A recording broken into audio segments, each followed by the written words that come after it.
Kiai Hasan Besari ingkang babat daerah Ponorogo. Kiai Hasan Besari lahir tahun 1729 Masehi. Beliau merupakan putra kedua dari Kiai Muhammad Ilyas bin Kiai Ageng Muhammad Besari dari istri pertamanya. Hasan Besari memiliki nama lengkap Kanjeng Kiai Bagus Hasan Besari. Hasan Besari hidup dan dibesarkan di lingkungan pondok pesantren, sehingga membuatnya menjadi pribadi yang aktif, sosok penyabar, pandai, juga seorang ahli tirakat. Dalam tradisi masyarakat Jawa, ulama atau kiai mempunyai posisi yang sangat tinggi dalam setara sosial masyarakat. Karena dalam masa kepemimpinan kolonial, para pemimpin kekuasaan seperti sultan dan raja lebih menaruh perhatiannya dalam politik. Dan urusan agama diserahkan kepada para kiai. Sedangkan urusan agama ini bukan hanya soal hukum saja, tapi juga termasuk yang mengatur masalah-masalah sosial. Sehingga kebanyakan kiai memiliki pengaruh yang sangat luas di pemerintahan dan masyarakat. Begitu juga Kiai Haji Hasan Besari sangat besar pengaruhnya pada masyarakat, khususnya Tegalsari, umumnya masyarakat Ponorogo dan Kasunanan Surakarta. Sampai saat ini pun namanya juga masih sangat dikenal akrab masyarakat di masyarakat Ponorogo. Makamnya sampai kini masih sering dikunjungi berziarah baik dari daerah Ponorogo sendiri maupun dari luar Ponorogo. Bahkan dewasa ini pun para penduduk desa mengatakan bahwa desa-desa tanpa ulama mungkin runtuh sendiri karena kesulitan untuk mempersatukan komunitas-komunitas yang berbeda. Beberapa ulama menerima tawaran keluarga-keluarga kaya untuk pindah ke desa-desa mereka guna mengembangkan dan memeratakan ilmu agamanya di sana.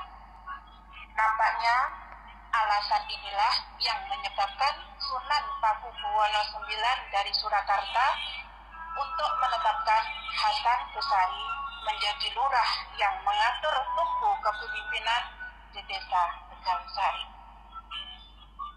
Sebagai seorang putra kiai, Hasan Besari rupanya menyadari bahwa secara tidak langsung mempunyai tanggung jawab untuk meneruskan tradisi keluarga kiai. Sebagai seorang yang terlahir dari keluarga santri, Hasan Besari telah terbiasa dalam kehidupan pesantren yang serba sederhana, bahkan bisa dibilang kurang. Tradisi yang lain dari sebuah pesantren yaitu tentang pendidikan sufisme dengan melakukan praktik-praktik ibadah seperti sholat sunnah, zikir, wirid, dan rotib. Dalam suatu proses pendidikan simultan yang hampir organis, siswa pesantren tingkat lanjutan setelah beberapa tahun pendidikan dasar terus mengambil ahli tugas mengajar santri yang lebih muda. Tahap karir yang khas dari pesantren yaitu mengambil alih tugas administrasi sebagai lurah pondok, menjadi ustadz kiai muda, yang dalam masyarakat lebih dikenal dengan nama Gus ataupun pada kiai dan seterusnya. Dari serat Ronggo Warsito, karangan tim Ronggo Warsito tahun 1935 diceritakan bahwa sareng sampun tumugi ing Ponorogo, Mas Nabai Ronggo Warsito lajeng sowan Kanjeng Kiai Imam Besari. Ngaturaken seratipun ingkang rama Raden Tumenggung Satronagara.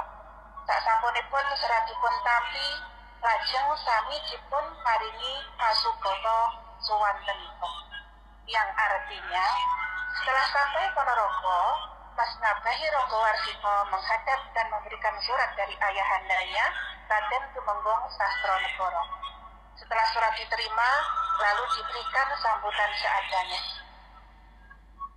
Ketika seorang tamu berkunjung ke pondok pesantren Gedang Tinatar, tamu tersebut disambut dengan jamuan seadanya. Hal tersebut masih terjaga sampai saat ini. Umumnya, di tengah masyarakat Ponorogo khususnya yang tinggal di Desa Tegarsari Ponorogo, pemikiran tentang menjamu tamu ini sesuai dengan hadis Rasulullah yang artinya, dan barang siapa beriman kepada Allah dan mulaikanlah tamunya. Tidak dapat dipungkiri bahwa Hasan Basri selain juga seorang yang ahli dalam mengajarkan ilmu Al-Quran, juga seorang ahli hadis di masanya. Sehingga tingkah laku yang diajarkan oleh Hasan Basri terhadap santri-santrinya selalu disandarkan dengan Al-Quran dan Sunnah. Pemikiran selanjutnya, yaitu setiap santri baru maka dikenalkan kepada santri-santri yang lainnya. Berikut adalah cuplikan serat Ronggo Warsito yang menceritakan tentang serat itu. Adab ingkang sampun kalampahan, saben Kanjeng Kiai Imam Besari anem peni murid enggal, sedaya muridipun lami sami dipun kempalaken. Perlu dikepangaken dhateng murid enggal ingkang nembe dhateng wau. Sarta dipun sumerepaken akrabipun bebasan. Dados tandukipun bebasan para murid dhateng kancanipun, namung kanthi alampahi dhateng dawuhipun Kanjeng Kyai Imam Besari kemawon, sarta lajeng sami keparingan nedha sesarengan wonten ngersanipun Kanjeng Kyai. Kedawuhan maos kitab utawi Al-Quran. Jadi data di atas diketahui bahwa Kiai Hasan Basri menanamkan suatu kebersamaan yang sangat luar biasa untuk mengenalkan santri baru kepada santri lama dengan ditanjutkan makan bersama yang disaksikan oleh Kiai Hasan Basri. Selain sebagai pengenalan, makan bersama itu juga akan membuat santri muda akrab satu dengan yang lainnya, sehingga santri baru menjadi pasar untuk menuntut ilmu di pondok pesantren. Mekaten kalau wau sekilas kisahipun Kiai Ageng Basri, salah tunggalipun ulama saking Ponorogo ingkang dugi sakmenika taksih kathah dipun ziarahi makamipun.